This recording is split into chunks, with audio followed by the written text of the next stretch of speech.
Okay, we're about a year and a half into this project and we're ready to restart the engine for the first time after being rebuilt. So with a little luck, that's going to happen today with the help of a couple of my friends.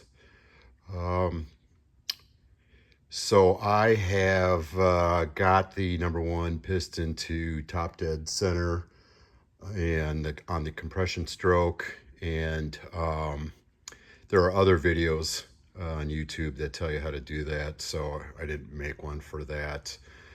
You can see I've new spark plug wires and valve covers and headers. It's not hooked to the actual exhaust yet, so if we do get it running today, it's going to be straight off the headers, so it's going to be loud. All right, a few other things that I've done in preparation for today. First of all, I have clean oil in it, obviously, with a zinc additive from Lucas.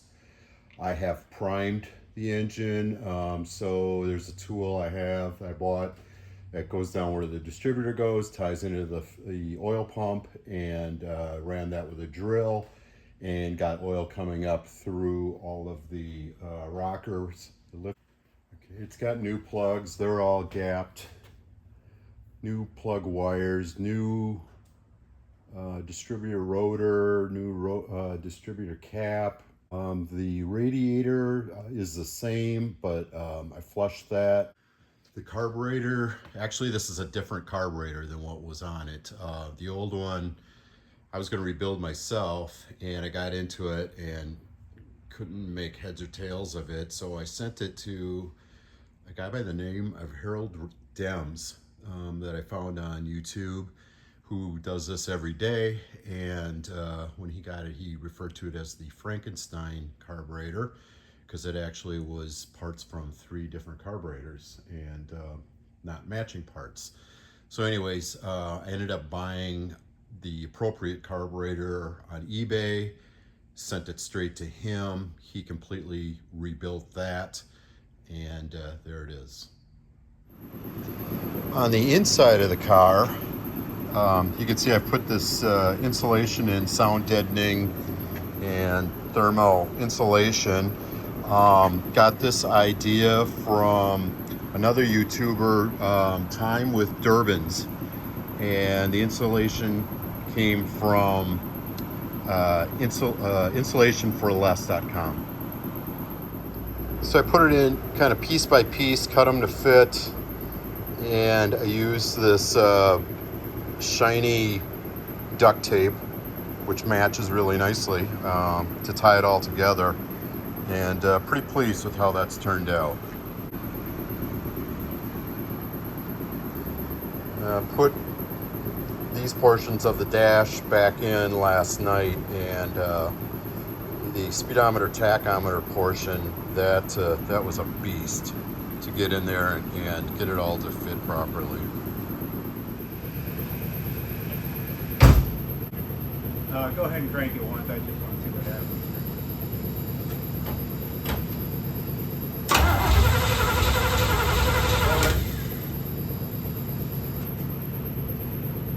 See the mark?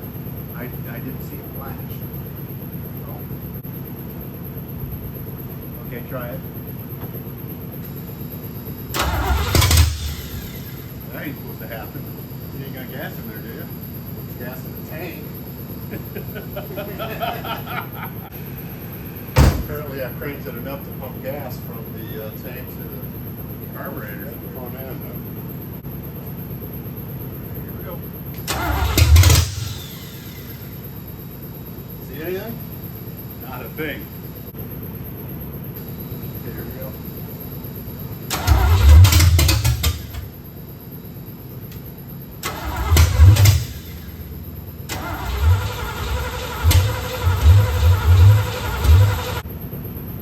Is the distributor tight?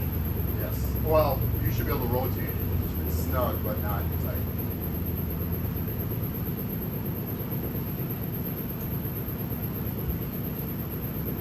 All right.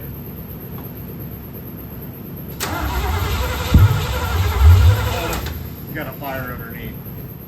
All right, so it's now several days later, and I'm hoping to attempt to start it again today. What I did, as you saw in the last portion of the video, the ignition timing is off a little bit, and we had flames coming out of the back end of the headers. So decided to go ahead and get these extension pieces fabricated and stuck into place so that I would have the entire exhaust system intact for safety purposes. So that's been done. Some COVID issues at a couple of places in town that do this kind of work, because I don't have the equipment to do it on my own, probably not the know-how either, and so it took us some time, but hopefully we're getting back on track. Okay, this is attempt number 2. I think I have the initial timing roughly set. It's got gas. I reprimed the engine. Ignition is all in place. Let's see what happens.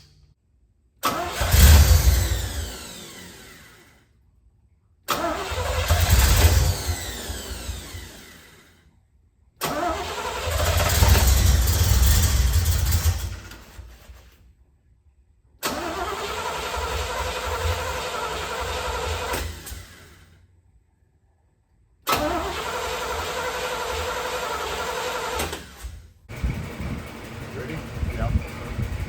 Work the throttle. Yep.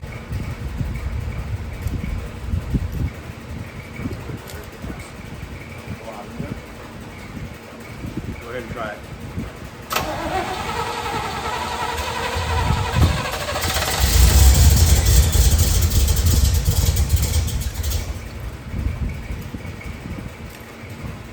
Go ahead.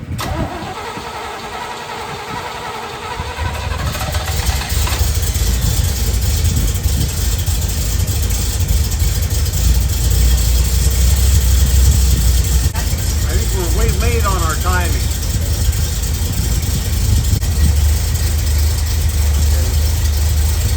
Turn it off.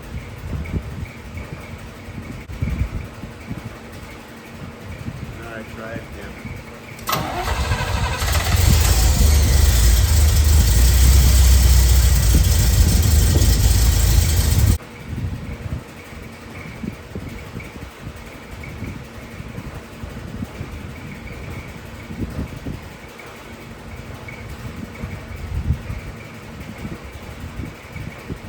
All right, try it again.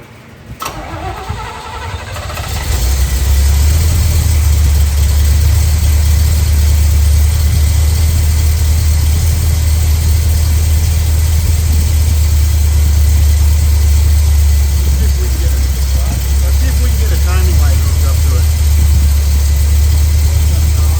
Yep. I think we're in a point where we can get it started, right? Yeah. And then we can see what our timing is actually doing.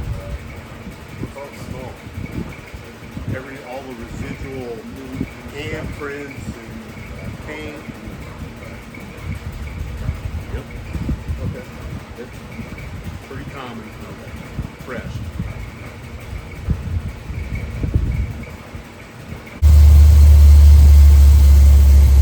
You want to hold that distributor where it's at? Hold the distributor like that? Yeah.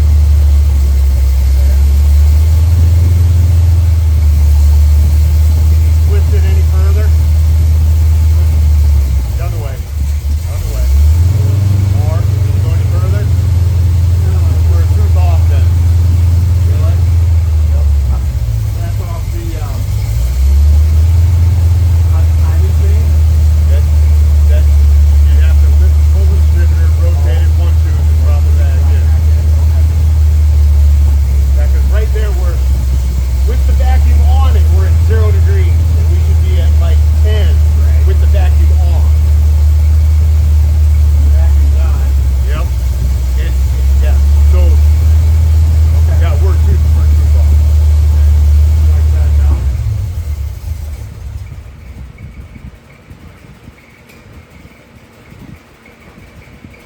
you were maxed out. You couldn't rotate it any further, right? Right. So we got to go 1, 2. We got to get it up. Figure out how we move it only 1, 2. Okay.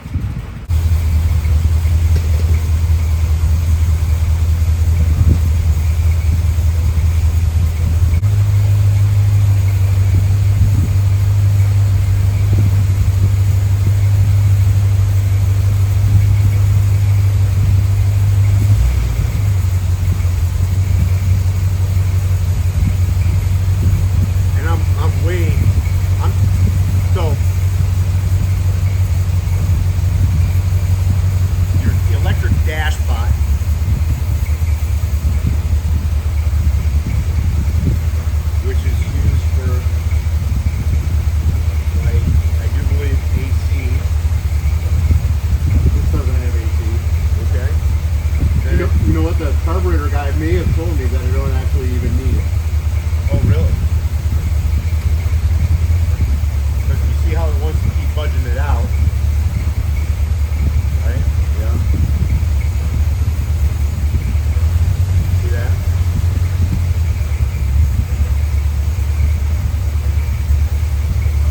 I'm thinking we should go looking for a leak, though.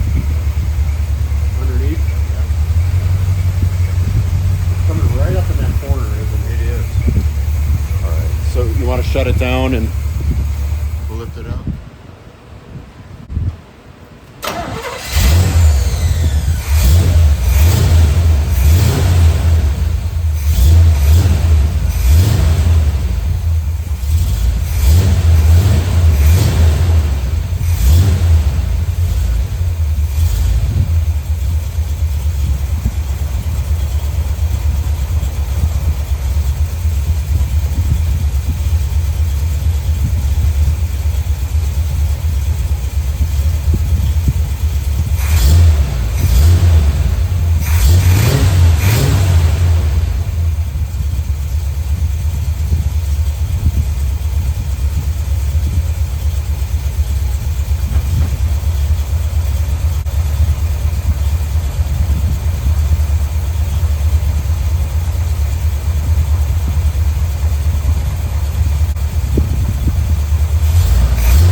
So we finally got it going. In the end, what was going on was I just didn't have the initial timing close enough to get it to run, and the engine got flooded out, and so my buddy Rich, and many thanks to Rich, came over and helped me sort that all out. We dried out the carburetor and the intake, and he helped me get the timing set good enough to get it running, and then once we got it running, he set the base timing and the dwell and all that kind of stuff. So it's purring like a kitten now. Really glad to be at this point. Thanks for watching.